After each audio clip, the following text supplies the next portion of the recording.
Deus me deu a graça de, neste mês, depois de um tempo, até sem ministrar com frequência, faz muito tempo que eu não prego 3 domingos seguidos, e Deus nos deu uma direção de 3 mensagens seguidas, nesta série, Multiplicando Discípulos, nessa trilogia de mensagens de Atos 6, 7, 8 e 9, tá?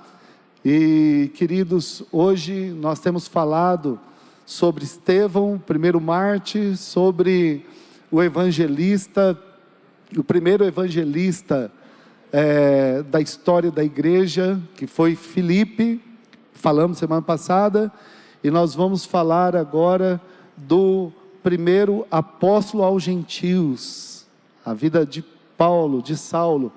Eu precisaria, para falar bem, profundamente, de pelo menos umas 2 horas, mas eu entendo que hoje é um feriado, então eu vou usar apenas 1h30, tá bom, irmãos?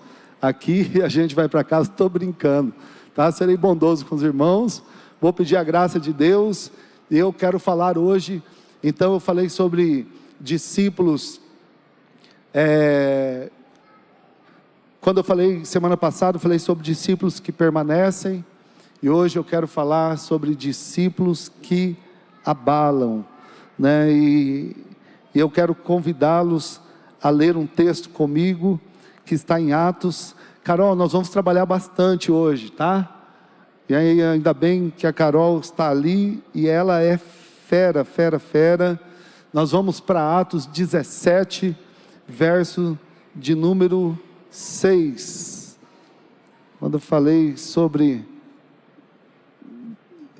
discípulos que permanecem, discípulos de Estevão, foi... Alguém lembra? Discípulos, que resolvem. E hoje, discípulos que abalam o mundo. Discípulos que resolvem, discípulos que permanecem, discípulos que abalam o mundo. Porém, não os encontrando, arrastaram Jason e alguns irmãos diante das autoridades, gritando: estes homens que promovem tumulto em todo o mundo, chegaram também aqui. Muda para mim a versão, fazendo favor, para NVI, se possível. Pronto. Contudo, como não o encontraram, arrastaram Jason e outros irmãos até os oficiais da cidade, gritando: esses homens que têm alvoroçado o mundo inteiro, chegaram até aqui. Eu fico com essa tradução. Esses homens que têm alvoroçado, que têm abalado o mundo inteiro, e principalmente o mundo de muitas pessoas, têm chegado até aqui. E ele está falando que o cabeça era Paulo. E nós sabemos que as peças do quebra-cabeça, elas se juntam quando Estevão é apedrejado. Saulo consente ali, queridos, na morte de Estevão. E a igreja havia ordenado ao diaconato 7 homens, e dado a eles uma grande missão. E nesse aulão dessa manhã, nesse aulão resumido, nesse discipulado coletivo, eu quero mergulhar um pouco com você. Nós já falamos de Estevão, falamos de Filipe, e queridos, e entre Estevão e Filipe existe um homem. Por quê?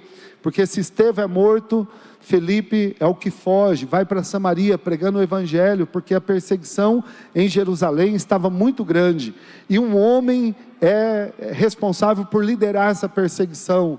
Nós lemos em Atos 8, que ele respirava ainda ameaças e morte contra a igreja do Senhor, e ele saía perseguindo, arrastando homens e mulheres para a prisão. Ele aprovou a morte de Estevão, e eu acredito que a igreja começa a orar por Saulo, o perseguidor, Eu ia fazer uma brincadeira aqui, se fosse dias de hoje, talvez alguém compararia a Saulo com Alexandre de Moraes, um camarada, determinado, um camarada que está disposto a ir até o fim para fazer justiça, e doa quem doer, custe o que custar, e vai e vai, não teme nada, não teme ninguém. Só que Saulo estava, nessa mesma postura por uma causa errada, achando que estava fazendo a coisa certa. Então a igreja começa a orar por Saulo, começa a abençoar a vida dele. Queridos, Estevão, quando é apedrejado, Estevão então diz: Pai, perdoa, porque ele não sabe o que faz. E Saulo é alvo desse perdão de Deus, ele é abençoado. E queridos, por que eu estou dizendo isso? Porque nós queremos que as pessoas que nos perseguem, e perseguem o Evangelho, quando eu disse nos perseguem, eu estou falando da fé, eu não estou falando de política, eu não estou falando de vestimenta, de internet, de TikTok, de time de futebol, de carro, de casa. Eu estou falando de estilo de vida cristã, tá bom? Que é a causa pela qual Jesus diz: bem-aventurado vocês são quando por minha causa vos perseguirem, não por outras causas. Tem gente que é perseguido por outras causas, e está orando, falando: Deus, mas por quê? Mas a causa do Evangelho, queridos, é a única que nos faz dignos de sermos perseguidos por ela, pela causa do Evangelho. E então a igreja se põe a orar, queridos, e eu penso que tanto Estevão antes de morrer, como Felipe, depois que foge, que vai para Samaria, que prega o Evangelho, se um resolvia, o outro permanece até o fim, ali orando, intercedendo por aquele que vos persegue. Jesus disse: orai, abençoai os que vos perseguem. E se o Tiago me ajudar a aumentar um pouquinho meu retorno, para mim fica ainda, o som está excelente, a regulagem está maravilhosa, e aumentando um pouquinho aqui, para mim, isso, para mim já me ajuda muito, porque eu acho que vocês não estão ouvindo, eu começo a forçar minha voz, e daqui a pouco eu estou rouco, tá bom, queridos? Então, quando eu me ouço, eu entendo que os irmãos estão me ouvindo também. Queridos, obrigado, Tiagão, muito bom. E Atos de número 9, ali nós vamos caminhar do verso 1 ao verso de número 30, e que Deus nos dê a graça. Enquanto isso, Saulo ainda respirava ameaças de morte contra os discípulos do Senhor. Dirigindo-se ao sumo sacerdote, ele chega e fala para o sumo sacerdote: olha, chefe, eu preciso de autorização para levar preso os cristãos que eu encontrar pelo caminho. E eu ouvi dizer que lá em Damasco, lá na Síria, também tem muitos crentes escondidos ali, porque eles se espalharam por todos os lugares, e eu vou atrás, eu vou acabar com essa religião, eu vou acabar com o cristianismo, eu vou acabar com esse engano, com esse pessoal que querem desacreditar a religião judaica. E ele pede cartas para as sinagogas de Damasco, de maneira que, caso encontrasse ali homens ou mulheres que pertencessem ao caminho, à igreja, ao evangelho, ao cristianismo, eles seriam levados presos. Perseguição essa que até hoje acontece ali na Síria, tá bom, irmãos? O pessoal que assumiu o poder no lugar do ditador que foge, agora recentemente na Síria, eles são conservadores, são islâmicos, muçulmanos, e eles estão matando cristãos, drusos, outras religiões, estão sendo impiedosos. Mas voltando aqui para a história, na sua viagem, quando se aproximava de Damasco, de repente, brilhou ao redor dele uma luz que vinha do céu, aleluias, verso número 4, e ele caiu por terra, porque entende-se que ele estava indo a cavalo, e ele, mas mesmo a cavalo, ou a pé, de bicicleta, não importa, a luz brilhou, ele cai por terra, e ele ouve uma voz que dizia: Saulo, Saulo, por que você me persegue? Você não está, quando você persegue um cristão, você está perseguindo o próprio Jesus. Jesus, ele compra a briga, você não está sozinho nessa batalha. Jesus falou: Saulo, você não está perseguindo pessoas, você está perseguindo a mim. você está comprando briga comigo, e você vai perder essa batalha. Por quê? Porque, queridos, agora Jesus se revela a Saulo, e essa experiência de Saulo é muito comum hoje no Oriente Médio. Algumas pessoas, Jesus continua aparecendo para algumas pessoas ainda. Por quê? Porque são lugares não alcançados pelo Evangelho, que eles matam mesmo sem piedade, e muitos muçulmanos têm se convertido através da experiência pessoal com o próprio Jesus. Interessante, né, queridos? E aí ele caiu por terra, ouviu a voz, e aí ele pergunta, verso de número 5, ele pergunta, Saulo perguntou, quem és tu, Senhor? Ele respondeu, eu sou Jesus, a quem você persegue. Então, queridos, quando você estiver sendo perseguido por causa do cristianismo, do Evangelho, saiba que é Jesus que estão perseguindo. Jesus compra a briga. Você não precisa amaldiçoar, não precisa desejar que a pessoa vá para o inferno, que a pessoa se arrebente. Você só precisa cumprir as palavras de Jesus: orai pelos que vos perseguem e abençoai os que vos amaldiçoam. Aqueles que amaldiçoam a sua vida, abençoai e orai pelos que vos perseguem. É difícil, né, irmãos? Mas esse é o chamado cristianismo, né? A gente quer levar para o pessoal, a gente quer partir para a briga, mas Jesus, ele entra na briga, e aí ele, Senhor, o verso número 5, volta fazendo favor, e aí, o verso número 5, ele diz, Saulo perguntou, quem és tu, Senhor? Jesus falou, eu sou Jesus, se apresenta para ele, amém? E aí, verso número 6, Jesus fala, já começa dando ordem, levante-se, entre na cidade, e alguém lhe dirá o que você deve fazer. Jesus não dá muita conversa não, Jesus fala, agora eu sou o Senhor aqui, você mexeu comigo, agora você vai trabalhar para mim, vai para a cidade. E aí ele levanta, cego, olha só, os homens que viajavam com Saulo, pararam emudecidos, ouviam a voz, mas não viam ninguém, ali porque a experiência foi pessoal. Você consegue entender isso?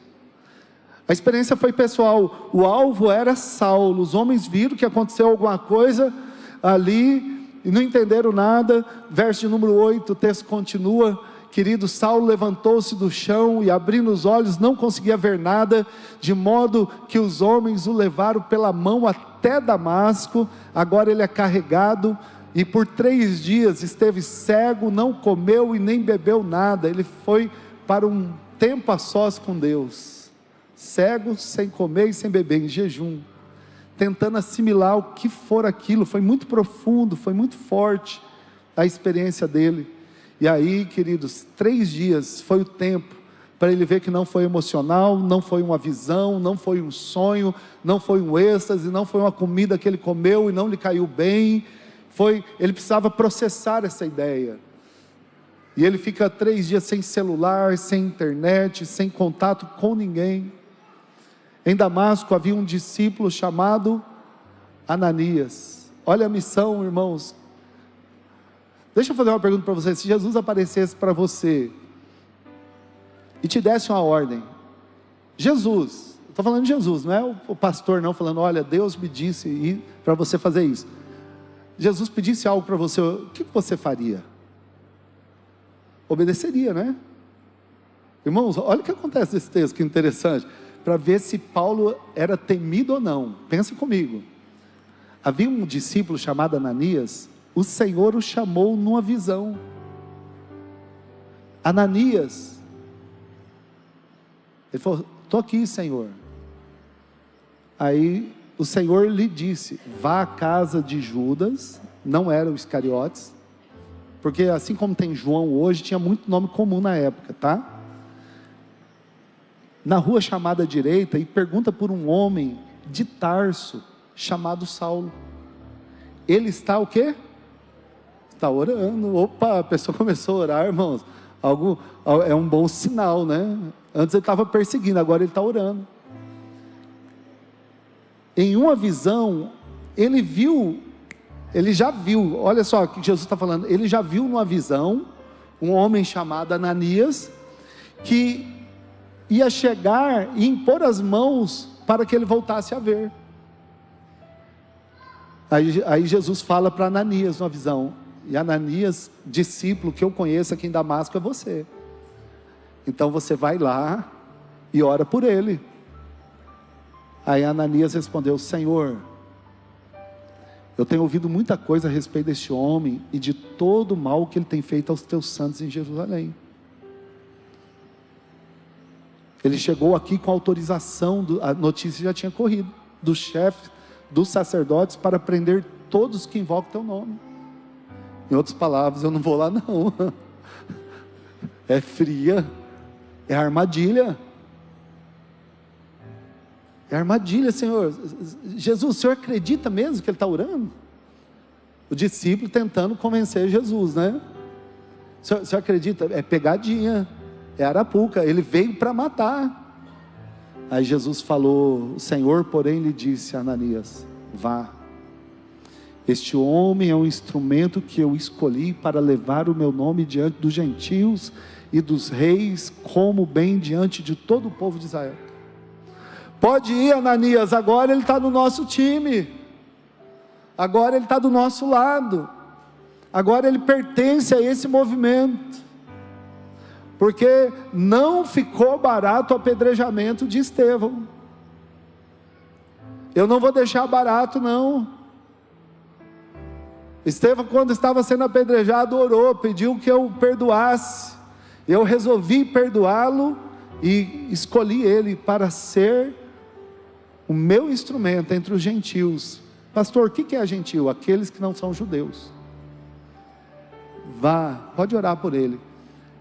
Mostrarei a ele o quanto deve. Quem mandou matar Estevão? O quanto deve sofrer pelo meu nome. Aliás, irmãos, nós sabemos que o Evangelho, ele não é só flores, né? O Evangelho é maravilhoso, o Evangelho é extraordinário, mas ele tem um preço. Então Ananias foi, entrou na casa, impôs as mãos em Saulo e disse: irmão Saulo, o Senhor Jesus, que apareceu no caminho por onde você via, enviou-me para que você volte a ver e seja cheio do Espírito Santo. E aí o verso de número 18, imediatamente algo como que escamas caiu dos olhos de Saulo, e ele passou a ver novamente, e levantando-se foi batizado. E Ananias vaza, e depois de comer recuperou suas forças, e Saulo passou vários dias com os discípulos em Damasco. Irmãos, você consegue processar isso na sua mente? Ele está indo para prender esses homens, e agora ele está sendo ajudado por eles. Vários dias com os discípulos. E sabe o que acontece quando alguém passa vários dias com os discípulos? Quem já participou do encontro com Deus aqui, irmão? Foi o que aconteceu com Saulo. E começaram a explicar para ele, a falar do Evangelho, a falar do perdão dos pecados, a falar por que Jesus veio. E Saulo foi entendendo o Evangelho, irmãos. Ele foi sendo discipulado. Quem fica no meio de discípulos é discipulado. Assim, quem fica no meio de outros movimentos, ele é moldado conforme o meio que ele está. E ele foi discipulado aqui em Damasco. Tanto é, queridos, e aqui eu acelero a leitura, nós temos 11 versos pela frente. Logo começou a pregar nas sinagogas que Jesus é o Filho de Deus. Logo ali, ele ficou alguns dias, talvez uma semana, 10 dias. A Bíblia não narra quanto tempo ele ficou ali, mas o homem que veio para prender os crentes agora estava nas sinagogas pregando que Jesus era o Filho de Deus. Olha o que isso causa no reino espiritual. Está vendo que a coisa é espiritual, irmãos? Todos os que ouviam ficavam perplexos e perguntavam: ué, não é este o homem que procurava destruir em Jerusalém aqueles que invocavam esse nome? Não veio para cá justamente para levá-los presos lá para os chefes dos sacerdotes? Todavia Saulo se fortalecia cada vez mais e confundia os judeus que viviam em Damasco, demonstrando que Jesus é o Cristo. Mudou de time, irmãos, mudou de postura, mudou de fala, mudou de posição, mudou de religião. Passando muitos dias, os judeus decidiram de comum acordo, vamos fazer com ele o que fizemos com Estevão. Agora o perseguidor é perseguido. E aí, queridos, mas Saulo ficou sabendo do plano deles. Um dia de noite eles vigiavam as portas da cidade a fim de matá-lo. E aí Damasco tinha uma porta de entrada e a mesma porta de saída. Eles falaram, vamos fazer um arapuca aqui. Contudo os seus discípulos o levaram de noite e o fizeram descer por um cesto na abertura do muro. Pensa na aventura, irmãos. Entra aqui dentro dessa caixa, amarraram, pega a corda, vai, né? Vamos descer aqui no escuro, não tinha iluminação elétrica, e desceram ele pelo muro da cidade, para que ele pudesse fugir. Perseguidor é perseguido. Quando chegou a Jerusalém, tentou juntar-se aos discípulos, mas todos os discípulos tinham o que, irmãos? Medo, porque ele que espalhou todo mundo, ele que tocava o terror, ele que colocou fogo no circo, ele, irmãos, ele era terrível. Se você ler o capítulo 8, o que ele fez, ele arrastava presos, mulheres, homens, crianças, que seguiam a Jesus. Agora ele chega, gente, agora eu sou de vocês. O pessoal falou, sai fora, não vão cair nessa não, porque não acreditavam que ele fosse realmente um discípulo. Deixa eu dizer, gente, tem gente que se converte e as pessoas não acreditam. Deixa eu dizer uma coisa para você, fica firme, porque o tempo vai mostrar os frutos do discípulo. Discípulos têm frutos, amém? Frutos de arrependimento, tem mudança de vida, de caráter, de roupa, de palavreado, de postura, de ambiente, de música, de tudo, irmãos. O tempo mostra. Às vezes a pessoa fala, eu sou uma nova pessoa. A pessoa fala assim, sei, conheço sua história, conheço seu passado, eu sei o que você fez. Mas o tempo, irmãos, mostra tudo. Mostra que o Evangelho transforma, muda, restaura, amém? E faz de nós novas criaturas. E aí ele teve dificuldade de entrosar. Então se alguém teve dificuldade de se entrosar em alguma igreja, aí você não é o primeiro, tá bom? Já começou com Saulo. Eu quero fazer parte dessa célula. Aqui não, já está cheia. Eu quero ser membro dessa igreja aqui não. Vai lá para a igreja de Pedro. Pedro falou, não, vai para a igreja de Tiago. Tiago falou, não, vai lá para a igreja do João. Ninguém queria ele por perto, irmãos. Verso de número 27. Então Barnabé, se alguém perguntar para você, quem foi o discipulador de Paulo? Foi esse homem aqui, corajoso. Barnabé o levou aos apóstolos.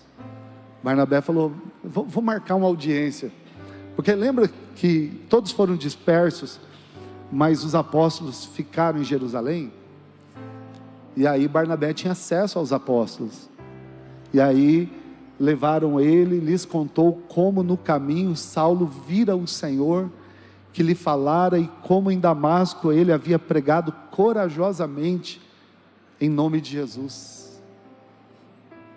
Barnabé assume o discipulado, ele assume o risco, ele adota Saulo. Saulo precisava ser cuidado, discipulado, mas tinha muito potencial. Por isso nós não devemos desistir de ninguém e de nenhum discipulado, irmãos. E Barnabé leva-o ali. Agora nós estamos terminando o meu horário também. Assim Saulo ficou com eles e andava com liberdade em Jerusalém, pregando corajosamente em nome do Senhor Jesus, porque o pessoal o respeitava, conhecia. Em Damasco ele era uma figura estranha. Não, esse cara está pregando aqui, mas em Jerusalém ele era, até esse momento, respeitado.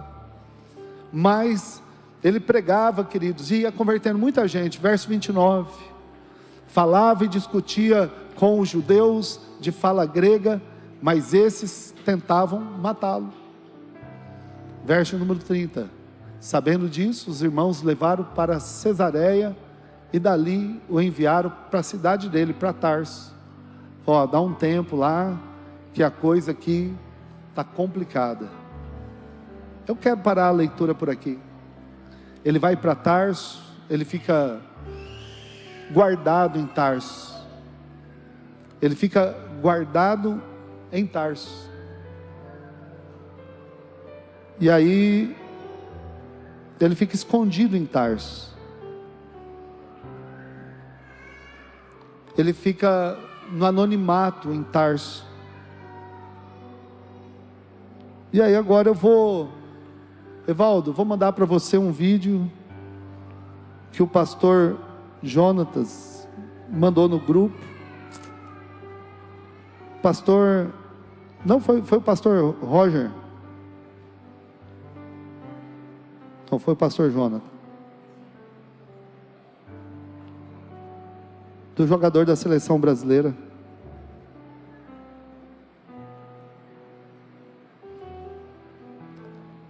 Quantos me dão mais 5 minutos aqui?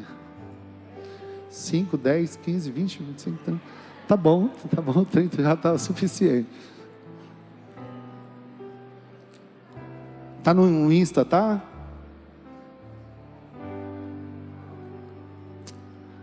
Queridos, ele fica escondido em Tarso.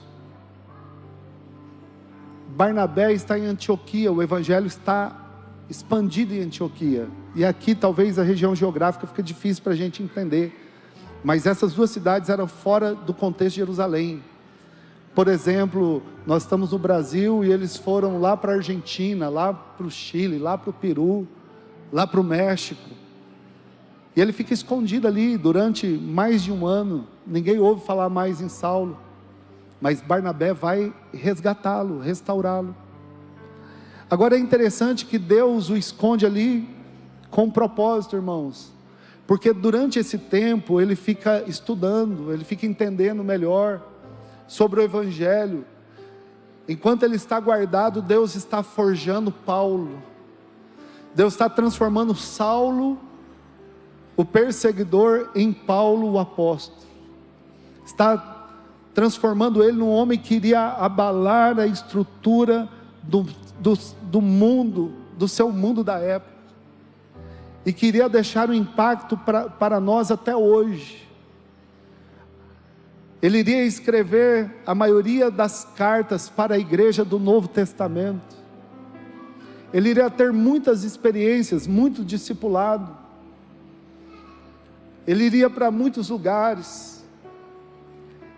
Ele iria encarar a primeira viagem missionária, ao ponto que em Atos 17, alguém diz, lá perto de Atenas, esses homens que têm alvoroçado o mundo, que têm perturbado o mundo, que têm abalado a estrutura de muitas pessoas, que têm tirado gente das trevas, trazido para a luz, esses homens que têm transformado a realidade de muitas pessoas, que têm trazido paz, que têm trazido alegria, que têm trazido vitória, que têm trazido esperança, que têm trazido aí uma nova identidade para a vida das pessoas, que têm feito com que o Evangelho levante um novo homem, uma nova mulher, um novo marido, uma nova esposa, novos filhos. Esses homens que têm abalado o lugar por onde eles passam, chegaram aqui também. Tudo começa aqui, queridos. Olha só, às vezes eu estou aqui escondido e de repente você aparece para o mundo. Esse menino aí, ele fez gol nesse jogo da seleção ou não? Praticamente foi dele, né, o gol. Eu não conhecia, estava tão escondido que eu acho que ninguém sabe o nome. Se aparecesse o Neymar, todo mundo ia saber, né? Eu nem sei o nome desse menino. Apareceu na seleção, Luiz Henrique. Estava jogando na Rússia. Quem assiste futebol russo, irmão? E olha só, ele conta a experiência, como ele foi descoberto. Pode soltar. A gente faz célula e o meu amigo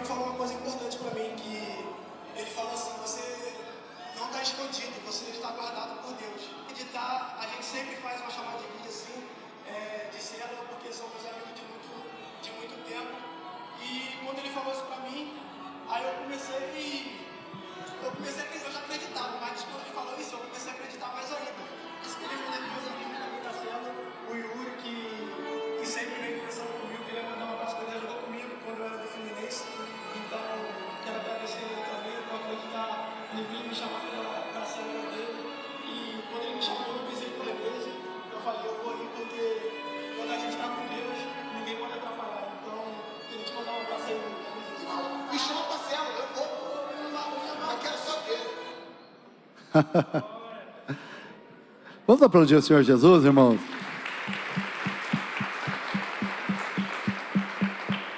Ele dá um segredo para o Brasil inteiro, né, irmãos? Meu amigo que me chamou para a célula, ele está na Rússia participando da célula, irmãos, chamada de vídeo. Falou que eu estou escondido, estou guardado por Deus. E na hora certa, Deus vai me mostrar para o mundo. Deus fez isso com Saulo, irmãos. E queridos, o que eu separei aqui, e eu vou encerrar mesmo, é que discípulos que abalam o mundo, não tem nada mais precioso do que o Evangelho. Tudo é perda. Aquela música do Felipe Rodrigues, né? Tudo é perda. Não tem mais nada mais precioso. Ele vai dizer isso lá em Atos 20 e 24, quando falaram: Paulo, vão matar você se você for para Jerusalém. E ele fala: se matar não tem problema. Eu fui chamado com esse propósito. Eu fui enviado com essa missão. Nada na minha vida, Atos 20 e 24, vai aparecer aqui. Discípulos que abalam o mundo, não tem nada na vida mais precioso que o Evangelho. Todavia não me importo, nem considero a minha vida de valor algum para mim mesmo, desde que eu termine a corrida e complete o ministério que o Senhor Jesus me confiou, testemunhar o Evangelho da graça de Deus. Todavia não me importo e nem considero a minha vida de valor algum para mim mesmo. Não tem discípulos que abalam, não tem nada mais precioso. Muda para NAA, fazendo favor. Porém, nada considero a vida preciosa para mim mesmo, desde que eu complete a minha carreira e o ministério que eu recebi do Senhor. Meu objetivo é esse. Se me matarem, não tem problema, eu vou até o fim. Discípulos que abalam o mundo, irmãos, eles dão o seu melhor para Deus. Quer abalar o mundo? Dê o seu melhor para Deus. Quer abalar o mundo das pessoas? Dê o seu melhor para Deus. Carol, Colossenses 1, verso de número 27. Ele diz assim, e 28. A esses Deus quis dar a conhecer as riquezas da glória desse mistério entre os gentios, que é Cristo em vós, em vocês, a esperança da glória. Verso 28, por isso, este Cristo nós anunciamos, advertindo a todo homem, ensinando a cada um em toda sabedoria, a fim de apresentemos cada pessoa perfeita em Cristo. Vê se tem um 29, fazendo favor aí. É para esse fim que eu me empenho. É por isso que eu me esforço o mais possível. É por isso que eu me esforço. Discípulos que abalam o mundo, eles dão o seu melhor. Eu ensino a todo homem, em toda sabedoria, é todo homem. Não importa o grau de escolaridade, não importa o estado econômico, não importa a situação dele. Eu me esforço para ensinar o Evangelho e fazer com que cada um se apresente perfeito em Cristo, porque existe um poder de Cristo operando poderosamente em mim. Amém? Coloca a mão no coração e diga assim: existe um poder de Cristo operando poderosamente em mim. Discípulos que abalam o mundo, eles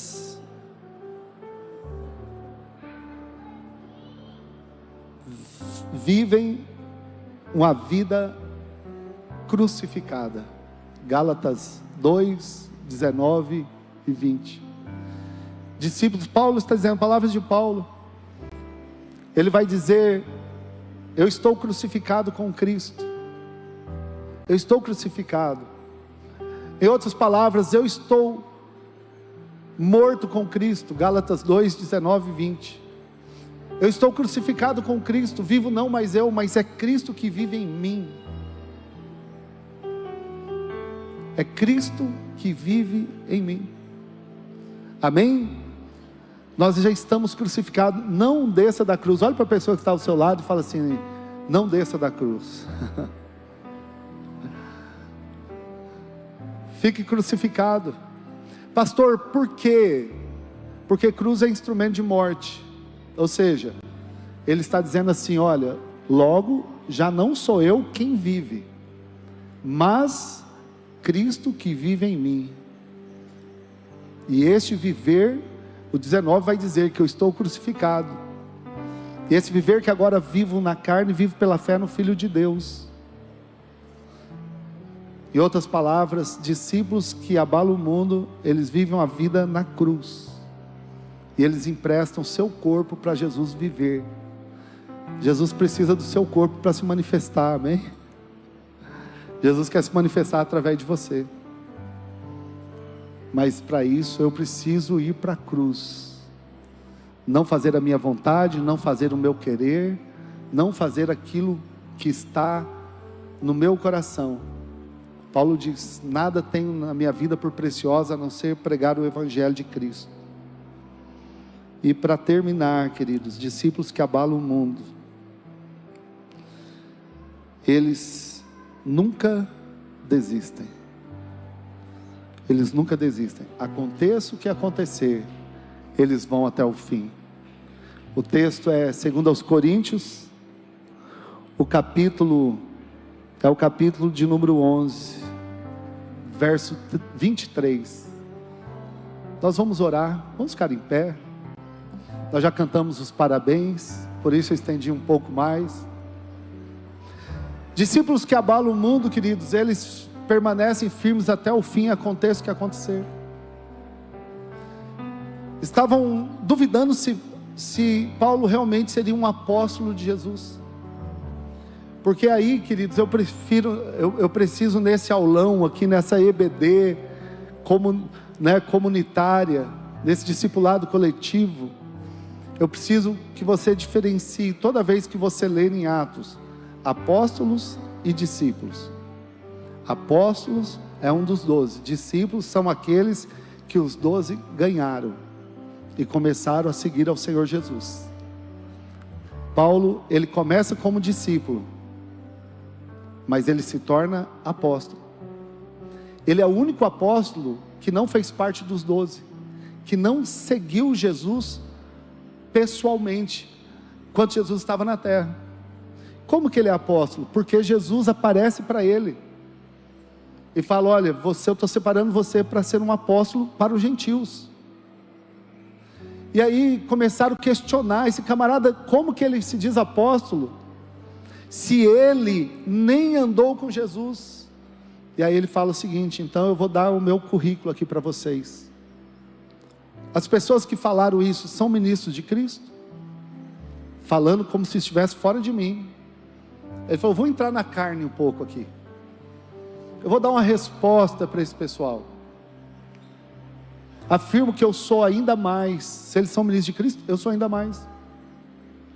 Em trabalhos, eu trabalhei muito mais do que eles. Em prisões, muito mais. Em açoites, já perdi as contas. Quantas vezes eu apanhei por pregar o Evangelho? Em perigos de morte, muitas vezes. Eu não sou apóstolo? Pergunta se eles passaram por isso, verso número 24. 5 vezes recebi dos judeus uma quarentena de açoite, menos um. 5 vezes, irmãos, 5 vezes 4, 20, 200, aí menos um, 196 açoites. Por que 40 menos 1? Porque a lei ela permitia a pena máxima 40 açoites. Se desse 41, o cara que açoitava, ele era punido. Ele também era castigado. Então, para não correr o risco de errar, eles davam 40 menos 1. Paravam no 39. Tá bom, né, irmãos? Tem que ter dó também, né? Em vez de 40, só vou dar 39. Verso número 25. 3 vezes fui açoitado com varas. Uma vez fui apedrejado.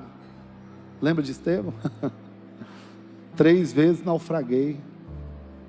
Fiquei um dia e uma noite à deriva no mar. Em viagens, muitas vezes. Em perigos de rios, muitas vezes. Em perigos de assaltantes, em perigos da minha pátria, em perigos entre os gentios, os que são de outra nação, em perigos na cidade, em perigos no deserto, em perigos no mar, em perigo entre falsos irmãos. Está vendo, gente, que às vezes nós não somos os únicos que passam por algumas situações? Verso número 27. Em trabalhos e fadigas, em vigílias, muitas vezes, em fome, sede, em jejuns, muitas vezes. Muitas vezes estava frio, eu não tinha roupa, mas eu estava lá pregando o Evangelho. Verso número, além das coisas exteriores, ainda pesa sobre mim diariamente, o que, irmãos? Além dessas coisas que me vêm, eu ainda fico preocupado como estão as igrejas, onde eu passei, as igrejas que eu fundei, a obra que eu fiz, o Evangelho. Eu não sou apóstolo? Dá uma olhada no que eu fiz pelo Evangelho. E aí ele está dizendo, quem enfraqueça que eu também não. Isso aqui, irmãos, isso aqui é muito pastoral o que ele está dizendo, ele abre o coração. Porque às vezes a gente ouve, né, irmãos? Essa semana foi estampado nos jornais da cidade um pastor que foi preso por violência sexual. Queridos, eu choro quando eu vejo uma notícia dessa. Pelas pessoas que sofreram, porque não foi para isso que Deus o chamou. Quanto sofrimento, quantos corações machucados, quantas coisas ruins, irmãos. Todo mundo perde quando a coisa dessa acontece. Quem se escandaliza que eu também não fique indignado. Verso número 30. Se tenho que me gloriar, vou me gloriar no que diz respeito à minha fraqueza. E aí, queridos,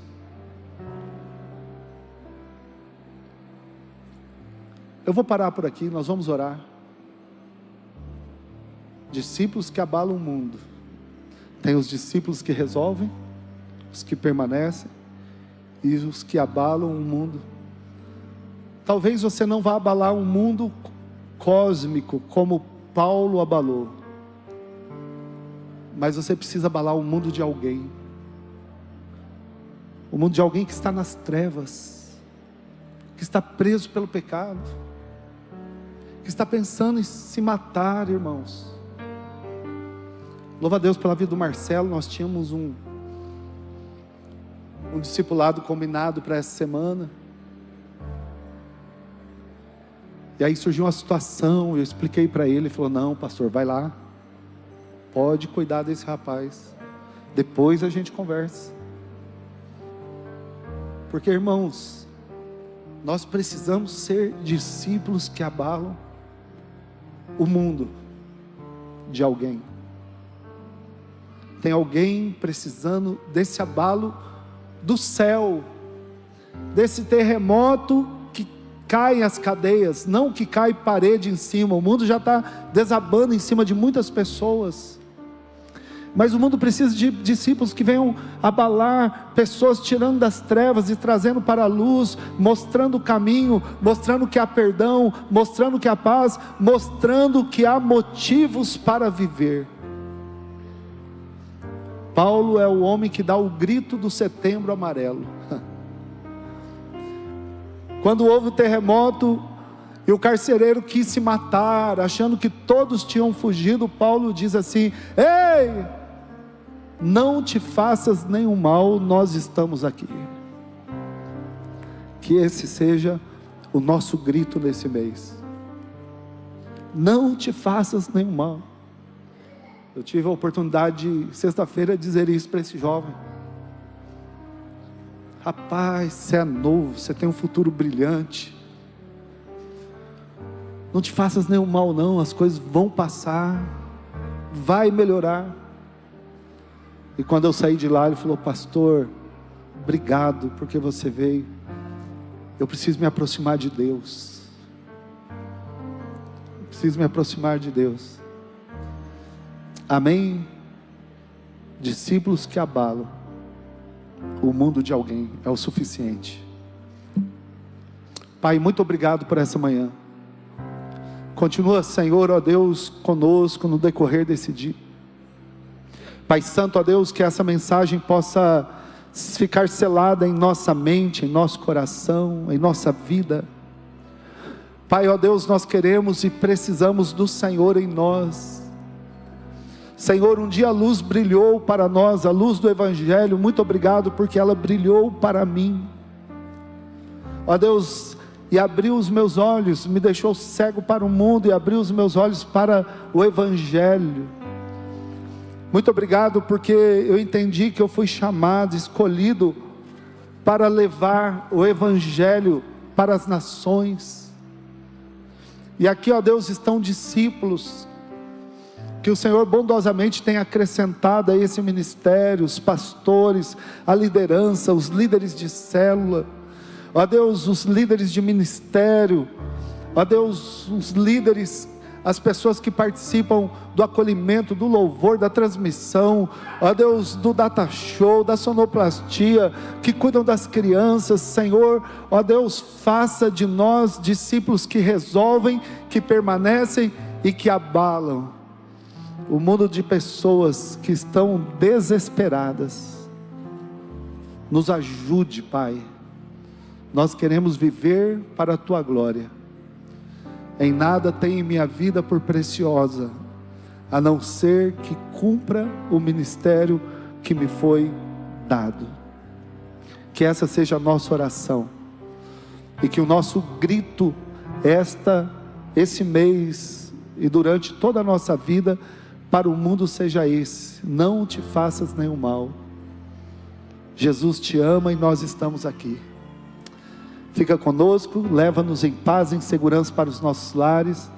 Dá-nos um restante de domingo abençoado. Dá-nos uma semana vitoriosa. Cuida da nossa casa, da nossa família. Cuida dos nossos filhos. Dá saúde a todos. Fortalece-nos. Leva-nos ao centro da Tua vontade. Renova a nossa força, a nossa fé. Ó Deus, muito obrigado por tudo. Nós somos gratos ao Senhor e oramos em nome do Senhor Jesus. Amém, amém.